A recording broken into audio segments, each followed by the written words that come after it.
Salut à tous, c'est Mehdi, j'espère que vous avez la forme. Alors actuellement, comme vous pouvez le voir, on est dans un authentique train à vapeur qui parcourt la baie de Somme. Et ce train va nous emmener à notre destination, une destination qui à la base était un promontoire naturel. Et aujourd'hui, c'est une ville de plus de 2000 habitants. Bienvenue à Saint-Valery-sur-Somme.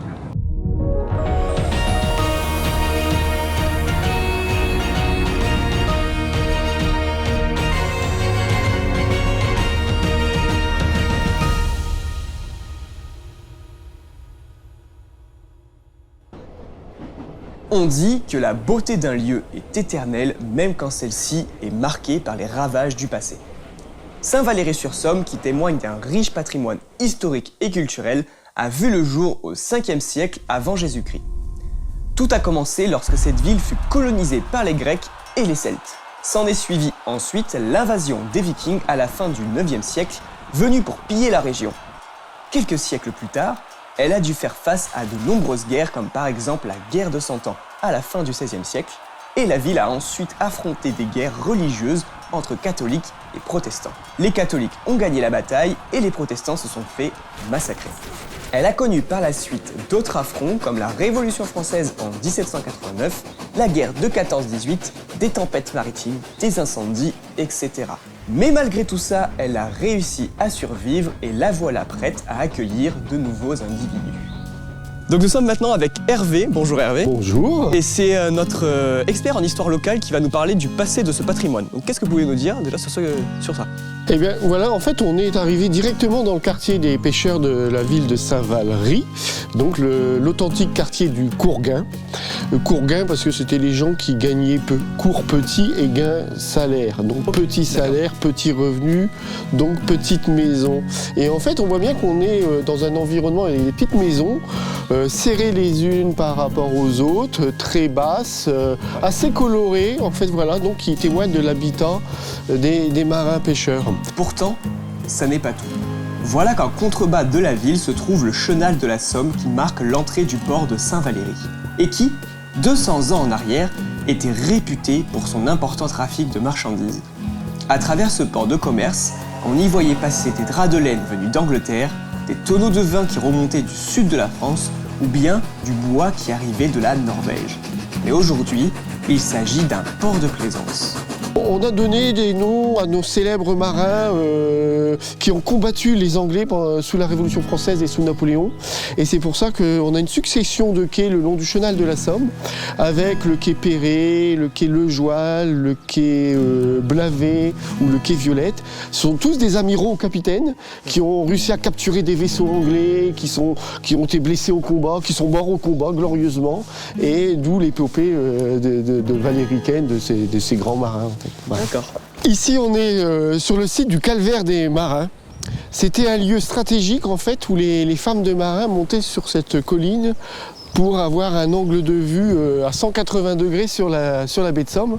Et c'est là où elles pouvaient apercevoir les bateaux qui rentraient de la pêche. C'était aussi un lieu de recueillement et de prière. C'est pour ça que vous avez une très belle croix en fer forgé, parce que forcément au XVIIe, XVIIIe, XIXe siècle, il y a eu beaucoup de naufrages, des gens qui ont péri en mer, surtout à l'entrée de la baie. C'était une zone assez dangereuse et donc c'était quelque chose d'assez angoissant. Elle guettait les bateaux en fait, pour voir s'ils rentraient bien. En fait, et donc parfois malheureusement il y avait des naufrages et c'est pour ça qu'on a une petite chapelle avec en souvenir des marins disparus en mer. Nous sommes maintenant dans le quartier de la cité médiévale et qu'est-ce que vous pouvez nous dire du coup par rapport à ça? Alors en effet on est dans la cité médiévale de Saint-Valery ou la haute ville ou la vieille ville et en fait c'est bien encore une cité médiévale parce qu'elle est encore entourée d'une muraille et d'un rempart. L'entrée de la ville était gardée par deux portes, la porte du bas qu'on aperçoit sur la droite, qui était la porte de Nevers, et la porte du haut tout à l'heure, qu'on va aller faire aussi un petit tour. Et en fait, à l'intérieur de la cité, il y avait tous les éléments d'une ville médiévale, avec un beffroi, une église, il y avait le bourgmestre avec ses échevins, il y avait une milice communale, les places de marché, les maisons à colombage. Donc on avait tous les éléments qui constituent une cité au Moyen-Âge, et la ville était affranchie dès le XIIe siècle, elle avait son indépendance. Se trouve ici, au cœur de cette ville médiévale, un édifice assez unique en France. Voici l'église Saint-Martin, composé de 2 nefs identiques. Mais il paraîtrait que son architecture actuelle, qui est recouverte d'un mur en damier de carrés noirs et blancs, est une reconstruction datant du XVIe siècle. Elle aurait été victime d'un grand incendie ordonné par le roi Louis XI, qui avait fait la politique des terres brûlées afin que la ville ne soit pas livrée aux Anglais. À la suite de quoi, des spécialistes de la taille du silex sont intervenus pour donner une deuxième vie à l'église Saint-Martin. Eh bien, nous voici arrivés à la porte du Haut. En fait, on lui donne 3 noms à cette porte. La porte du Haut, la porte Jeanne d'Arc, parce qu'on voit bien la plaque qui est dédiée au passage de Jeanne d'Arc, et les 2 grosses tours qui sont à l'entrée, qui gardent la porte, sont les tours Guillaume. Voilà. D'accord. Alors, tout ça en souvenir de ces 2 personnages glorieux qui sont passés à Saint-Valery. Si on commence par Jeanne d'Arc, Jeanne d'Arc était prisonnière juste en face, dans la ville du Crotoy. Les Bourguignons l'avaient déplacée de château en château. Elle a séjourné 1 mois dans un château fort au Crotoy, et puis gardée par les Bourguignons. Et puis en décembre 1430, un ordre de mission, on embarque Jeanne d'Arc sur un bateau, elle traverse la Somme, visiblement peut-être à marée haute, et elle échoue sur nos plages en contrebas, et ensuite elle traverse la ville de part en part, donc elle passe par la porte du Bas, et elle arrive ici à la porte du Haut. Les tours Guillaume, là on a une architecture militaire beaucoup plus ancienne, on a des tours qui sont crénelées, qui sont rondes, qui sont remplies de matériaux, qui datent du XIe siècle, et donc on pense qu'elles étaient déjà existantes à l'époque de la venue de Guillaume le duc de Normandie, Guillaume le Conquérant, en 1066. Alors la petite histoire, c'est que le duc de Normandie revendiquait la couronne anglaise après la mort du vieux roi anglais qui s'appelait Édouard le Confesseur. Il est en rivalité contre son petit cousin qui s'appelait Harold, et Harold avait dit pas question que ce bâtard de Normand mette les pieds en Angleterre, donc imaginez le caractère bien trempé du duc de Normandie qui a dit ça va pas se passer comme cela, a réuni une immense armée près de Barfleur dans l'estuaire de la Dive, il fait construire 800 dracars, il embarque 12 000 hommes, il embarque 2500 chevaux, et donc toute la flotte choisit une grande marée au mois de septembre 1066 pour envahir l'Angleterre. Mais alors que la conquête de Guillaume le Conquérant semble se dérouler comme il le souhaite, voilà qu'un vent coléreux vient déranger ses plans. Il se retrouve rejeté, lui et ses hommes, ici sur la plage de Saint-Valery, et sont obligés d'attendre des vents favorables pour repartir. Quelque temps plus tard, il s'embarqua finalement sur l'Amora et mettra le cap sur l'Angleterre, où il battra Harold Hastings, son regretté cousin. Du coup, Hervé, quelle est la particularité de ce quartier ? Oui, ce quartier, moi j'aime beaucoup. C'est l'endroit le plus serein de Saint-Valery.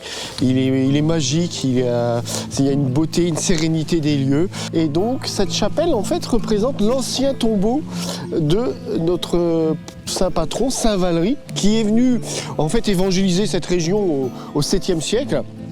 À l'époque, il fallait savoir que les gens étaient revenus un petit peu au paganisme. Ils adoraient les arbres, les sources, les nymphes, ils croyaient aux sorciers. Il fallait remettre du bon ordre dans tout ça. Du coup, ce moine, qui était un disciple de Saint Colomban, qui venait de l'abbaye de Luxeuil, s'arrête dans cette région, commence son travail d'évangélisation. Et pour s'attirer un peu les foules, il pratiquait la médecine, c'est-à-dire il guérissait, il savait guérir des maladies, style les articulations dans les genoux, les calculs dans la vésicule biliaire, problèmes aux yeux, etc. Donc il s'attirait beaucoup de monde, et on disait que Saint Valery faisait des guérisons miraculeuses. Et du coup, j'aurais une dernière question. Oui. Est-ce qu'il y a des films qui ont été tournés ici à Saint-Valery ? Ah, j'en ai 2 qui me reviennent en mémoire. Il y en a un très célèbre qui a été tourné en 1976 avec Catherine Deneuve, donc pour vous dire, un film de Claude Lelouch, Si c'était à refaire. Okay. Et puis en 1999, dans la vieille ville, ce coup-ci, c'est un film anglais. Le titre c'était Monseigneur Renard. Voilà, c'en est tout pour l'épisode d'aujourd'hui. J'espère bien évidemment qu'il vous aura plu. Si vous voulez en savoir plus sur Saint-Valery-sur-Somme, je vous invite à vous rediriger vers le site internet et les divers réseaux sociaux. Je tiens particulièrement à remercier Hervé pour toutes ces analyses et anecdotes, c'était vraiment cool. Et on se dit à la fois prochaine pour un nouvel épisode, mais d'ici là, portez-vous bien.